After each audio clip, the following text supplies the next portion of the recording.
Жай түкірінші. Белмен тек кетті ғой. Құлағымды ұстау деймін.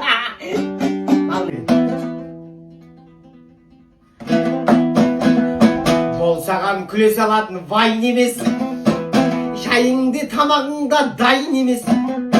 Дәл осылай шығарып салар болсаң, бүгін кешкі мына жігіт байын емес. Әгейге әгім, әгейге. Айтсын. Әкен, мен де айтайын да енді. Жарайшы. Қатты тиіп кетті ғой етімізге. Түр! Кәдімгідей айттыңыз ғой бетімізге.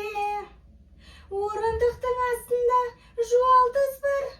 Кіріп кетіп жүрмесін. Қойайын, пошли ақын. Айтсын да өзіңді құрайын. Пошли ақын.